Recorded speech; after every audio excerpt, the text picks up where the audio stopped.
In de feestnis van Ljouwert komt een afdeling voor grote criminelen. De Ljouwerter feestnis is de eerste van Nederland die zo'n afdeling krijgt. De zware criminelen worden naast een apart houden van de orenfeestenen. Op dat komt op de afdeling intensief tafelsjoch. Op het stuit is alleen nog in Vught plak voor de grootste crimineel van ons land. Dat is in de zogenaamde EBI, de extra beveiliging inrichting. Daar zit bijgeluid Ridouan Taghi op het stuit, Willem Holleder zit er en Mohammed B., die het filmmaker Theo van Gogh vermoordde. Maar die extra beveilige feestnis is vol onder het rijtje. En dus zie ik het de DEI naar nieuwe feestnissen, zoals bijgeluid in Krimpen aan de IJssel of in Nieuwegein. En dus in Ljouwert een extra beveilige afdeling wat op 1 maand al klaar wezen. Op het stuit wordt alles er in de PI Ljouwert om die afdeling van zware criminelen klaar te krijgen. Verslagjouwer Auke Zelderust bij de feestnis. Ja, Auke, waarom is het nou zo nodig om plak te maken van die feesten in Ljouwert? Nou, als je wat de laatste jaren gebeurd is op het gebied van criminaliteit, liquidatie, afpersing, drugshandel, dan is er gewoon verlet van plakjes voor zware criminelen.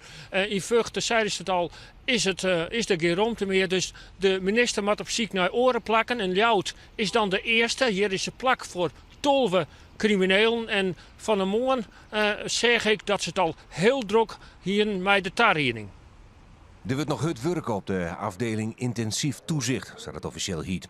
Op 1 maart al gaat deze afdeling open en dat is nodig. Er zijn behoorlijk wat ook ernstige delicten gepleegd in de onderwereld. De liquidatiedreiging, grootschalige drugshandel. En we zien dan ook dat we lieden binnenkrijgen waar een grotere dreiging van blijft uitgaan. En daar willen we eigenlijk beter toezicht op kunnen houden in het gevangeniswezen. Er wordt extra personeel inzetten. Dat krijgt op dit stuit speciale training om op deze afdeling te werken. Want ze moeten extra alert wezen. Dat zijn toch figuren die echt nergens meer voor terugdeinzen. Hè? Waar vroeger zeg maar de oud-Hollandse netwerken, de beroemde criminelen, de Amsterdamse penozen en wat iets meer zei, die hadden nog enig respect en die lieten de politieagent of de advocaat staan. Maar tegenwoordig zien we dat we een onderwereld hebben die echt nergens meer voor terugdeinst en geen enkele norm of waarde heeft. Het is een soort van feestnis in een feestnis. Criminelen op deze speciale afdeling kunnen geen contact krijgen met orengevangenen in de PI. En dat is om plan voor ontsnapping en gijzeling voor te wijzen. Het is niet de bedoeling dat men dan nog een criminele handeltje gaat voortzetten en vanuit hier coördineert. Dat gebeurt vaak door de grotere heren in de criminaliteit. Die gaan dat niet zelf doen, maar dat doen ze via anderen. Dus die beïnvloeding naar de rest van de populatie, en met name ook de zwakkere gedetineerden die we hebben, die kunnen we hierdoor voorkomen. Een eigen plak om eten te sieren, te werken en te lucht zien. En ze maaien sporten, al maaien ze net met oren voetballen. Voor een paar weken wordt de eerste bewenner verwachten. Jongens als Ridouan T., Willem Holleder, komen die hier ook? Wie hier komen, dat is niet iets wat we in de media zeggen. Maar ik denk wel de mensen waar het allermeeste risico van uitgaan, daar zal uit de analyse ook volgen dat die in de extra beveiligde inrichting horen en niet op een andere plek. Ja, we jaren het in het filmpje, die hele grutte jongens die bleven dus in Vught. Wat voor criminelen komen hier dan?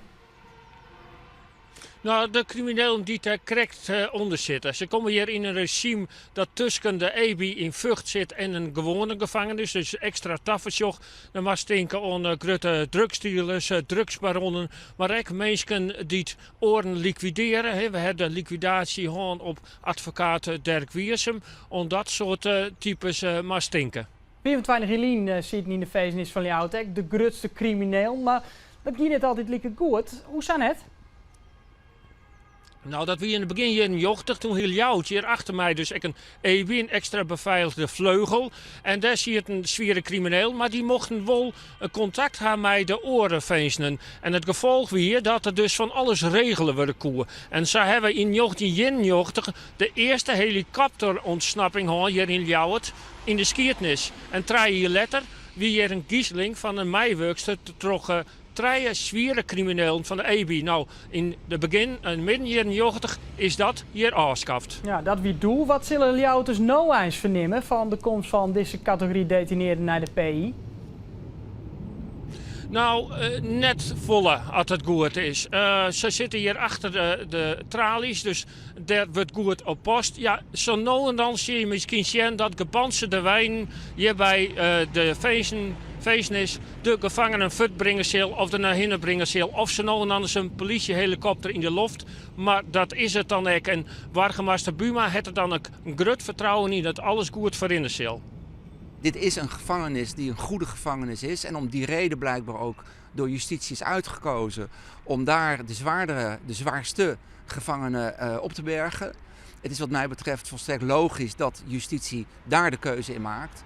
En het is aan ons om met iedereen te kijken hoe we dat ook zo veilig mogelijk buiten die muren kunnen houden.